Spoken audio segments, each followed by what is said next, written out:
Jesus ist nicht auferstanden. So fängt man eine Predigt an nach Ostern, dann habe ich die volle Aufmerksamkeit.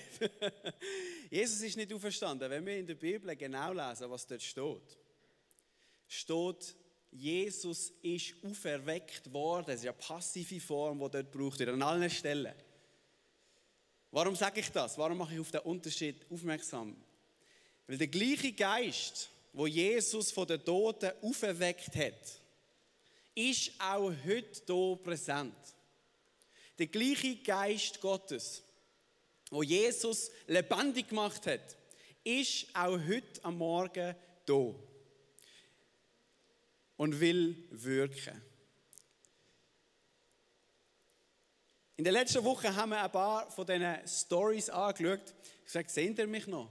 Bin ich irgendwie im Nirvana abgetaucht? Genau. Danke vielmals, Moritz. So gut. So schön. In der letzten Woche haben wir ein paar Jesus-Geschichten angeschaut. Wie Jesus ins Leben von Menschen reinkommt, wie er hoffnungslose Schicksal wendet. Und ich habe diese Serie vor ein paar Wochen gestartet mit dem Vers aus Hebräer 10,23, der hat uns begleitet. Da steht, lasst uns unbeweglich an der Hoffnung festhalten, zu der wir uns bekennen. Denn Gott ist treu und hält, was er zugesagt hat. Gott schenkt uns an Ostern die Hoffnung und es ist unsere Aufgabe, an dieser Hoffnung festzuhalten. Und ich habe das Bild von diesem Hund gebracht. Ein Hund mit einem Stecken im Maul. Und habe gesagt, unser Job ist es, wie der Hund festzubissen an diesem Stecken. Auch wenn es rüttelt und schüttelt, auch wenn wir vielleicht bodenhaftig verlieren, sollen wir Christen an dieser Hoffnung unbeweglich festhalten. Und das Problem an diesem Bild von diesem Hund, es ist ein bisschen einseitig. Und ich möchte heute auf das eingehen. Weil es könnte der Eindruck entstehen, dass unsere Hoffnung so etwas Lebloses ist. So ein Stecken, wo tot ist und durch ist. Aber die Bibel, wenn sie über unsere Hoffnung redet, dann sagt sie, wir haben eine lebendige Hoffnung. Warum lebendig? Weil Jesus lebt. Weil Jesus lebt. Das heisst, unsere Hoffnung ist nicht einfach ein lebloser, trockener Stecken. Unsere Hoffnung ist nicht einfach ein stures, in Stein gemeißeltes Dogma, wo einfach wir uns daran müssen verkrampft festhalten. Sondern die Hoffnung, die will etwas. Die Hoffnung, die hat eine Absicht. Die Hoffnung, die hat einen Plan auch heute am Morgen. Und ich bin überzeugt, es ist kein Zufall, dass du heute am Morgen da bist. Es ist kein Zufall, dass du heute via Livestream zugeschaltet bist, hier auf YouTube oder wo auch immer. Ich glaube, Gott will dir heute begegnen. Gott hat eine Absicht für dich heute Morgen. Gott hat ein Rendezvous geplant für dich heute am Morgen. Und die Jesus-Geschichte, die wir heute anschauen, verdeutlicht das so fantastisch, die Geschichte von dieser Frau am Brunnen, die Samaritanerin am Brunnen, was heisst, sie hat 5 Ehen hinter sich. Und mit dem Mann, der sie jetzt zusammen ist, das ist nicht ihr Mann. Und die Frau begegnet dem Jesus. Und die Story macht so wunderbar deutlich, dass nicht die Frau Jesus gesucht hat, sondern Jesus die Frau. Es ist nicht so gewesen, dass sie sich nach dieser Hoffnung ausgestreckt hat, sondern die Hoffnung hat sich nach ihr ausgestreckt. Ich finde das eine fantastische Geschichte und wir werden gerade eintauchen in die aus dem Johannes Kapitel 4. Jesus ist unterwegs mit seinen Jüngern und im Vers 3 bis 5 steht, als Jesus erfuhr, dass den Pharisäern berichtet wurde, wie groß der Zulauf zu ihm war, verließ er Judäa und ging wieder nach Galiläa. Und der nächste Satz musst du merken. Dabei musste er durch Samarien reisen. Sein Weg führte ihn durch Sichar, eine samaritanische Ortschaft, in deren Nähe das Feld lag, das Jakob einst seinem Sohn Josef gegeben hatte und wo sich auch der Jakobsbrunnen befand. Es hat geheißen in Vers 4, Jesus müsse durch Samaria laufen. Jesus müsse durch Samaria laufen. Wenn man das auf einer Karte betrachtet, dann leuchtet das zuerst einmal ein, weil das ist von Judäa nach Galiläa der direkteste Weg. Aber das ist nicht der Weg, wo Juden normalerweise gegangen sind, wenn sie von Galiläa nach Judäa oder umgekehrt gereist sind. Sie haben einen Umweg gemacht und sind jenseits vom Jordan durchgelaufen. Und der Grund war folgender: weil Samarien, das Gebiet für Juden, ein unreiner Ort war. Das hat etwas mit der Geschichte zu tun. Wo die Israeliten ins Exil geführt worden sind nachher später Babylonier dort eingesetzt worden und haben sich niedergelassen. Ein paar Juden sind nicht ins Exil und dann haben sich die vermischt. Juden haben sich mit Babylonier vermischt und seitdem haben die Juden, ist da wie eine Feindschaft drin gewesen, weil man hat gesagt, das sind keine richtigen Juden. Das sind auch nicht richtig Babylonier. Das ist weder Fisch noch Vogel. Und dann haben gesagt, ist spannend, oder? Die haben nicht einmal die gleiche Bibel gehabt, die haben keinen Tempel gehabt, der Tempel war in Jerusalem. Das heisst, man könnte auch sagen, es ist wie ein Ort vom Kompromiss. Ein Ort, wo Fremdes, Unreins reingekommen ist und der Zugang zu Gott wie verloren gegangen ist. Und ich frage mich heute, ob du in deinem Leben auch so eine Samaria hast. Ich frage mich, ob du auch einen Bereich hast in deinem Leben, wo du als Samaria könntest bezeichnen, ein Ort, wo vielleicht deine Leidenschaft, die mal voll da war, wie verloren gegangen ist. Ein Ort, wo der Zugang zu Gott vertrübt worden ist. Ich frage mich, ob du auch so einen Bereich hast in deinem Leben, wo die Leidenschaft zu Gott wie abhanden gekommen ist. Der Ort heisst dort, dass das dort der Brunnen war, wo der Jakob ausgegraben hat für seine Familie und sein Vieh, oder?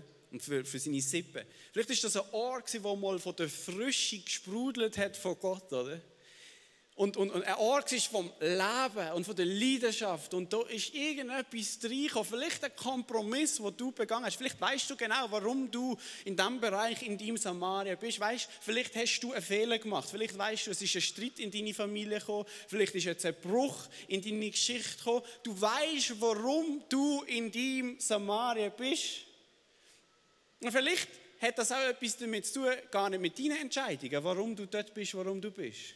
Vielleicht sind es Entscheidungen von deinen Vorfahren. Vielleicht hat das etwas mit Generationen vor dir zu tun, die Entscheidungen und Kompromisse gemacht haben, die dich in dem Samaria platziert haben, wo du jetzt bist. Ich finde es spannend, der Ort Sichar, wo wir davon gelesen haben, ist hebräisch und heisst auf Deutsch betrunken oder berauscht. Das hat für mich symbolisch zu mir gesprochen, weil vielleicht bist du an dem Ort Samaria und du weißt gar nicht so richtig, wie du dort gelandet bist. Und vielleicht hast du auch die Orientierung verloren und du weißt gar nicht mehr, wie du dort rauskommst. Vielleicht weißt du, warum du dort bist, vielleicht auch nicht. Wie auch immer die Situation ist für dich persönlich. Ich möchte dich heute Morgen ermutigen. Jesus muss durch Samaria gehen. Jesus muss heute durch dies Samaria gehen. Er hat eine Begegnung geplant mit dir. Er lebt. Er ist nicht tot. Das ist nicht ein lebloses Dogma und eine theologische Konzeption, wo wir davon reden. Jesus lebt und er hat ein Treffen mit dir geplant und er muss heute durch Samaria gehen. Er hat damals müssen gehen und er muss auch heute durch die Samaria gehen. Vielleicht schaust du das daheim. Ich möchte dich ermutigen, dein Herz aufzumachen. Jesus lebt auch bei dir daheim. Er ist nicht einfach nur hier in dieser Halle. Jesus muss durch dies Samaria heute gehen. Auch wenn das vielleicht ein unreiner Ort ist. Auch wenn das vielleicht ein Ort ist, wo du denkst, hat Gott nichts verloren. Genau dort geht Jesus heute an. Genau dort geht Jesus heute an. Und jetzt schaut ihr mal das Timing an, wie Jesus, was dort genau passiert, wenn er dort ankommt und was dort passiert. Wir lesen zusammen in Vers 6 bis 10. Es war um die Mittagszeit. Müde von der Reise hatte sich Jesus an den Brunnen gesetzt. Seine Jünger waren in den Ort gegangen, um etwas Essen zu kaufen. Da kam eine samaritanische Frau zum Brunnen, um Wasser zu holen. Jesus bat sie, gib mir zu trinken. Überrascht fragte die Frau, wie kannst du mich um etwas zu trinken bitten? Du bist doch ein Jude und ich eine Samaritanerin. Jetzt macht Johannes die Klammerbemerkung, die ich vorher darüber geschwätzt habe. Die Juden meiden nämlich jeden Umgang mit den Samaritanern. Jesus antwortete: Wenn du wüsstest, worin die Gabe Gottes besteht und wer es ist, der zu dir sagt, gib mir zu trinken, dann hättest du ihn gebeten und er hätte dir lebendiges Wasser gegeben. Jesus kommt zur Mittagszeit an den Brunnen an. Oder? Seine Jünger sind in die Stadt sicher gegangen, um etwas Essen zu holen. Es ist heiß, er hat Durst, er hat Hunger, er will sich kurz erfrischen. Und er kommt aus dem Dorf sicher die Frau, die samaritanische Frau, und es gibt eine Begegnung. Und Jesus fragt die Frau: Hast du mir etwas zu trinken? Gibst du mir etwas zu trinken von diesem Brunnen? Und du musst verstehen, das ist nicht nur nicht üblich gewesen, das ist sogar eine Grenzüberschreitung gewesen. Ein Jude redet nicht mit einer Frau öffentlich, das hat man in der antiken Zeit damals sowieso nicht gemacht. Geschweige denn ein Jude mit einem Samaritaner, geschweige denn ein männlicher Jude mit einer weiblichen Samaritanerin. Das geht gar nicht. Aber schau, das ist das, was Jesus macht. Er überwindet Konventionen, er durchbricht Sitten, weil er nach Samaria muss, weil er begegnet, auch wenn es von außen komisch aussieht. Jesus ist das egal. Er möchte dir heute begegnen. Und er fragt die Frau: Hast du mir etwas zu trinken? Und dann sagt Jesus ihr zur Antwort: Wenn du wüsstest, wer jetzt vor dir steht, wenn du wüsstest, dass vor dir nicht einfach ein totes Konstrukt ist, wo man Hoffnung nennt. Wenn du wüsstest, dass vor dir die lebendige Hoffnung steht, dann würde ich nicht dich fragen, um etwas zu trinken, sondern du mich. Und ich würde dir lebendiges Wasser geben. Wasser, von dem du, wenn du trinkst, nie mehr Durst hast. Weil die Quelle von diesem Wasser nicht extern von dir zu finden ist, sondern intern mit dir mitreist. Und genau das ist das, was Jesus nachher sagt in Vers 13 bis 15. Jesus entgegnet hier. Und er zeigt auf den Brunnen: Jeder, der von diesem Wasser trinkt, wird wieder Durst haben. Wer aber von dem Wasser trinkt, das ich ihm geben werde, der wird in Ewigkeit nicht mehr Durst haben. Nein, das Wasser, das ich ihm geben werde, wird in ihm zu einer Quelle werden, deren Wasser ins ewige Leben sprudelt. In anderen Worten sagt Jesus: Hey, look, wenn du zu dem Brunnen kommst und kommst trinken, das stillt deinen Durst schon vorübergehend. Und das ist auch wichtig und das ist auch richtig. Wir müssen Wasser trinken. Aber wenn du von diesem Brunnen trinkst, wirst du irgendwann trotzdem wieder Durst haben. Man könnte das auch übertragen auf andere Lebensbereiche. Hey, wenn du das Geld hast, das stillt deine Sehnsucht nach Zeug schon kurzfristig, aber nicht langfristig. Das Haus, wo du dich danach sehnst, die Sehnsucht nach einem Zuhause, nach einem nachzukommen, Platz für deine Familie, das Haus, wo du davon träumst, ich sage dir, das stillt deine Sehnsucht nach einem Zuhause noch kurzfristig. Die Karriere, der Job, die Position, stillt deine Sehnsucht nach Anerkennung und nach Bestimmung noch kurzfristig. Die Beziehung, wo du reingehst und denkst, ich finde Liebe und Annahme, stillt die Sehnsucht nur vorübergehend. Aber Jesus sagt, das, was ich dir gebe, stillt den Durst für immer. Wahnsinn, stell dir vor, Jesus sagt, ich gebe dir etwas zu trinken, wenn du von dem trinkst, hast du nie mehr Durst. Wer will schon nicht von dem trinken, oder? Und genau das sagt die Frau zu ihm. Im nächsten Vers, die Frau sagt zu ihm: Herr, gib mir dieses Wasser, damit ich nicht mehr Durst habe und hierher kommen muss, um zu schöpfen. Und es wird offensichtlich, die Frau meint, wenn sie von dem Wasser bekommt, wo Jesus gibt, muss sie nicht mehr an den Brunnen schöpfen, oder? Weil sie dann nie mehr Durst hat nach Wasser. Aber schau, Jesus redet nicht von materiellem Wasser hier. Jesus redet nicht von physischem Wasser, sondern er redet von einem geistlichen Wasser. Er redet von einem Wasser, das nicht etwas zu tun hat mit dem, ob du jetzt von diesem Wasser trinkst oder nicht. Das ist eine andere Ebene, die Jesus hier anspricht. Jesus redet hier von unseren vermeintlichen Durststiller in Samaria. Jetzt schau mal, was Jesus dieser Frau zur Antwort gibt. Ich finde das fantastisch. Hey, die Frau sagt: Okay, gib mir von dem Wasser. Gib mir von dem Wasser. Wer möchte von dem Wasser? Wer möchte von dem Wasser, dass man nie mehr Durst hat und die Quelle läuft mit einem mit? Oder? Wer will? Ich will. Okay, Jesus, gib mir von dem Wasser. Und dann sagt Jesus: Du willst von dem Wasser? Du willst von dem Wasser? Okay, ich gebe dir das Wasser. Jetzt liest den nächsten Satz. Der nächste Satz, das ist der nächste Satz von Jesus. Folgenden, Vers 16. geh und rufe deinen Mann. Da ist keine Pause dazwischen. Das ist das, was Jesus ihr als Antwort gibt. Hol deinen Mann. Komm mit ihm hierher.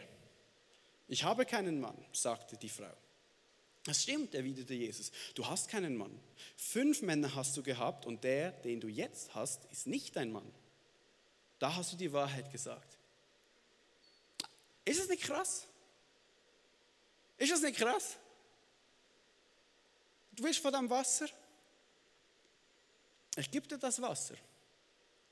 Aber zuerst hol die Mann. Du willst von dem Wasser, wo dir der Durst für immer stillt. Ich gebe dir von dem Wasser. Aber zuerst müssen wir etwas klären. Hol mir deinen vermeintlichen Durststiller.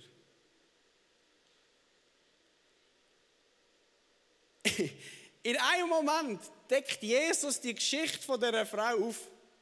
In einem Moment kommt alles ans Licht. Die Frau ist völlig entlarvt. Ja, nicht nur einmal hast du gesagt, stimmt, du hast 5 gehabt. Mit dem, was du jetzt haben bist, ist nicht dein Mann. Alles ist am Licht, alles ist offenbar. Schau, es gibt einen Grund, wieso die Frau allein an dem Brunnen war. Normalerweise sind die Frauen am Morgen oder am Abend, wenn die Sonne nicht mehr so heiß ist, zusammengegangen. Aber die Frau hat eine Geschichte, oder? Die Frau war bekannt für ihre Männergeschichten. Es gibt einen Grund, wieso die allein an der Brunnen ist und die Mittagshitze auf sich genommen hat, weil sie allein sein. Sie hat sich den Blick von der anderen Frauen und dem Geschwätz der Frauen nicht aussetzen. Und wir wissen nicht genau, wieso sie 5 Ehen hinter sich hatte. Das wissen wir nicht genau. Es steht nicht, sie ist vielleicht verwitwet, vielleicht ist sie selber entlassen worden, vielleicht hat sie einen untreuen Lebensstil geführt. Wir wissen es nicht, aber ich kann mir sehr gut vorstellen, dass die Frau ihre Sehnsucht nach Annahme und Liebe gesucht hat in all diesen Beziehungen und sich verirrt hat. Und sie sagt, Jesus, gib mir von dem Wasser, das mich Durst für immer stillt. Und Jesus, ja, ich gebe dir von dem. Aber zuerst bring mir deinen vermeintlichen Durst stillen. Und vielleicht denkst du jetzt, es ist ja mega assi, Jesus, von dir. Die Frau sogar bloßstellen. Das ist ja wirklich auch irgendwie ein bisschen unfeinfühlig, Jesus, oder? Einfach so in einem Moment ihre ganze Geschichte auspacken, ihre Scham eigentlich aufzudecken, alles ans Licht zu bringen. Und du musst verstehen, etwas bei Jesus. Jesus bringt Sachen nicht ans Licht. Jesus tut nicht Sachen entlarven, um dich zu beschämen. Das ist nicht der Grund, wieso er das macht. Jesus tut uns nicht ans Licht, das Zeug ans Licht bringen, um unsere Vergangenheit irgendwie aufzudecken und dort zu bohren und so. Schau, Jesus interessiert sich gar nicht für deine Geschichte. Was Vergangenheit ist, ist Vergangenheit. Es geht ihm nicht darum, was gesehen ist gesehen. Jesus interessiert sich nicht für deine Geschichte, aber er interessiert sich für das, was die Geschichte mit dir gemacht hat. Das ist sein Interesse. Und Jesus macht dieser Frau in einem Moment deutlich an dem Brunnen: Ich weiß alles über dich. Ich weiß alles. Ich kenne deine ganze Geschichte. Und er macht in einem Moment alles, bringt er ans Licht. Ich kenne deine Sehnsucht. Ich kenne deine vermeintlichen Durststille. Ich kenne all die Beziehungen, die in den Sand gesetzt worden sind. Ich weiß alles über dich. Und Jesus weiß alles über die Frau und lehnt sie trotzdem nicht ab. Und das ist der Punkt.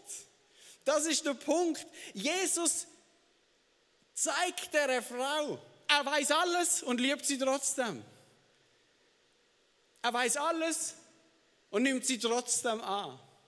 Und das ist fantastisch. Da sehen wir die Eigenschaft von Jesus, wo an anderer Stelle auch so formuliert ist. Man sagt, in Jesus findet sich Gnade und Wahrheit zusammen. Und wir haben oft Mühe, die 2 Sachen zusammenzubringen. Und das ist auch schwierig, oder? Wir sagen, Gnade ist doch nett und vergibt und schaut über Schuld hinweg und das macht sie. Und Wahrheit passt da nicht zusammen, weil das bringt Sachen ans Licht und macht Sachen klar. Aber Gnade, die wirklich wirkt, Gnade, die wirklich wahr ist, tut nicht einfach hinwegschauen über Schuld, sondern es wird alles offensichtlich, es wird alles klar und dann wird vergeben. Schau, die grösste Angst von einem Menschen ist es, wenn alles ans Licht kommt, wenn alles offenbar wird, dass man dann abgelehnt wird. Das ist die grösste Angst von jedem Mensch. Darum tun wir Make-up auftragen, darum zeigen wir uns von der schönen Seite, darum tun wir so, als wäre alles gut. Weil wir Angst haben, abgelehnt zu werden. Darum gehen wir am Mittag an Samaria, an den Brunnen.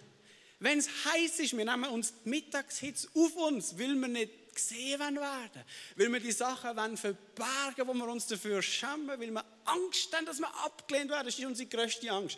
Und gleichzeitig ist unsere grösste Sehnsucht von jedem Mensch, dass alles offensichtlich wird, alles ans Licht kommt und dass wir dann angenommen werden.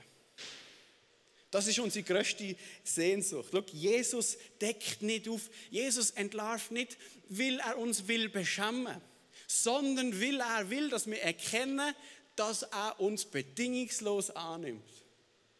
Darum bringt Jesus Sachen ans Licht, weil er dir so klar machen kann, du bist trotz allem angenommen.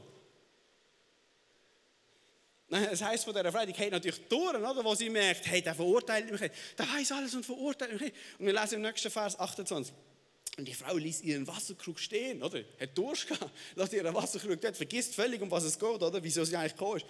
Ging in den Ort zurück und sagte zu den Leuten, kommt mit, ich habe einen Fremden getroffen, der mir alles gesagt hat, was ich getan habe.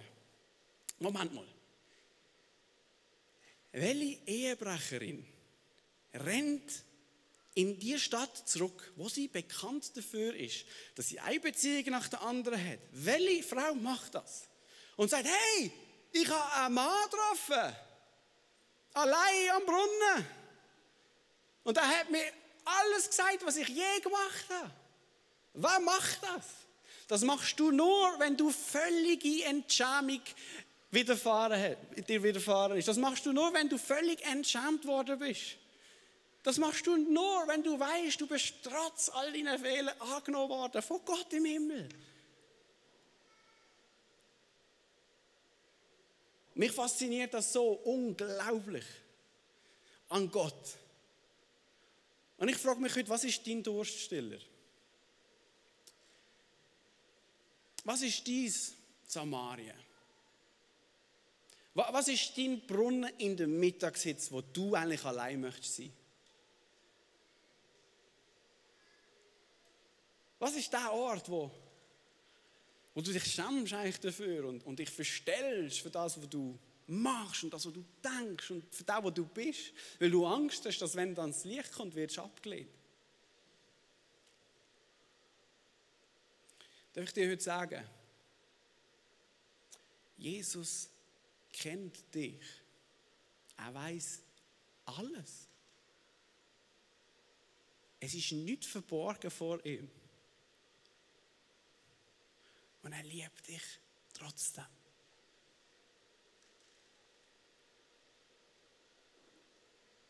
Jesus weiß von deiner Verehrung. Jesus weiß von deinen vermeintlichen Durststiller. Jesus weiß um die Samaria. Jesus weiß um deinen Brunnen. Und er will genau dort hin. Er will genau dort hin. Willst du von diesem Wasser trinken, wo dir den Durst für immer nimmt? Willst du die Quelle in dir haben, dass du die nicht außerhalb von dir musst suchen, sondern in dir? Dann sagt Jesus, wird ehrlich zu mir, bring mir deinen Durststiller. Ich weiß es bring mir ihn. Bring mir die Durststiller. Wir Menschen haben so Angst, unser Gesicht zu verlieren, oder? Wir haben so Angst, dass die Wahrheit ans Licht kommt. Wir haben so Angst, dass alles offensichtlich wird, weil wir Angst haben, dass wir dann abgelehnt werden. Oder? Darum tun wir auf Social Media auch die schönen Seiten von uns posten, oder? Ist doch so. Wenn man etwas postet, dann postet man meistens etwas davon, wenn man gut aussieht, oder? Man postet etwas davon, wenn man intelligent aussieht. Man hat ein Zoom-Meeting mit dem Bücherregal hinter das. Alle sehen, wie viele Bücher man liest. Wir zeigen uns von der besten Seite. Wir posten Fotos und Videos nicht von unseren Kindern, wenn sie am Schreien sind und durchgehen sind. Wir posten Videos von den Kindern, wenn sie lachen und alles toll ist. Oder? Wir posten unsere Highlights. Und nicht unsere Lowlights. Und ich möchte dir einfach heute sagen, Gott kann dir nicht in deinen Highlights begegnen. Wenn du das Wasser willst, muss er ins Tiefste gehen von deinem Leben. Weil nur dort kann er dir zeigen, dass er alles weiß und dich trotzdem liebt. Jesus kann dir nicht auf Facebook begegnen. Dort bekommst du Likes und ein bisschen Serotonin. Glaub mir, das ist nur kurzfristig gut. Jesus gibt dir nicht Likes. Jesus entlarvt dich und sagt, ich liebe dich trotzdem. Und gibt dir ein Wasser, das dich für immer in alle Ewigkeiten durchstillt nach Annahme und Anerkennung. Ich liebe die Geschichte, weil für mich ist es ein Bild davon, wie Gott ist zu uns Menschen. Es ist für mich ein Bild davon, dass Samaria, das ist vielleicht dein Leben, das ist vielleicht mein Leben. Aber es ist auch unsere Welt, oder? Normalerweise gehst du nicht durch Samaria durch als Jude. Normalerweise geht Gott wird nicht Mensch und kommt auf die Welt, oder? Das ist nicht normal. Aber Jesus, ich finde das faszinierend, Gott wird Mensch, kommt auf die Welt, will von Judäa nach Galiläa und er geht durch Samaria. Warum? Weil er der Frau will begegnen. Und er begegnet ihr nicht in der Stadt, dort wo man vielleicht noch vorgehen, dass alles richtig ist, sondern er begegnet ihr am Brunnen, wo gerade klar ist, warum sie allein dort ist.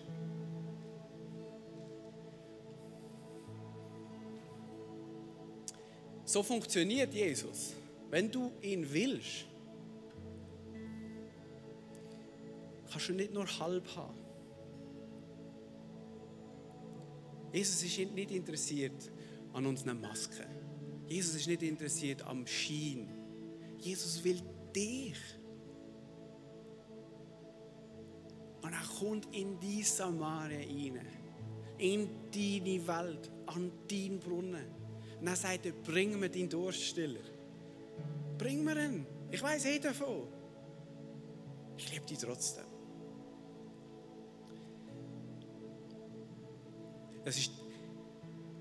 Leute, es ist die beste Botschaft, die es gibt.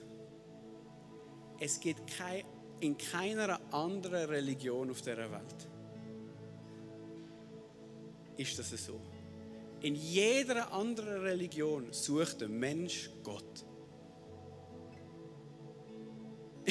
Überall streckt sich der Mensch nach Gott. Du musst auf diesen Berg raufgehen, musst die Gebote erfüllen, musst die Ritual machen, musst so beten. In keiner anderen Religion sucht Gott den Mensch. Das ist einzigartig. Das ist eine lebendige Hoffnung. Die hat eine Absicht. Die will etwas auch heute. Und die ist da. Und die Hoffnung heisst Jesus. Und der Jesus lebt. Und er will dir begegnen heute. Aber er kann es nur, wenn du ehrlich bist. Amen. Vielleicht bist du heute da und du hast das zum ersten Mal gehört von dieser Liebe von Gott, die dir persönlich gilt. Vielleicht schaust du das online oder am Podcast im Nachhinein. Vielleicht bist du auch hier in der Halle heute.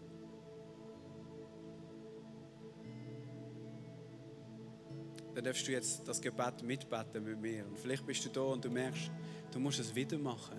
Du musst dein Herz wieder neu, ehrlich Gott angeben. Dann darfst du das mit mir mitmachen jetzt. Jesus, ich danke dir, dass du in mein Samaria kommst. Dass du den Weg auf dich nimmst und mir begegnest. Und Jesus, ich danke dir, weißt du schon alles? Ich muss es nicht einmal bekennen, Jesus, du weißt alles. Das ist gar nicht das Thema, sondern das Thema ist, dass du mich liebst.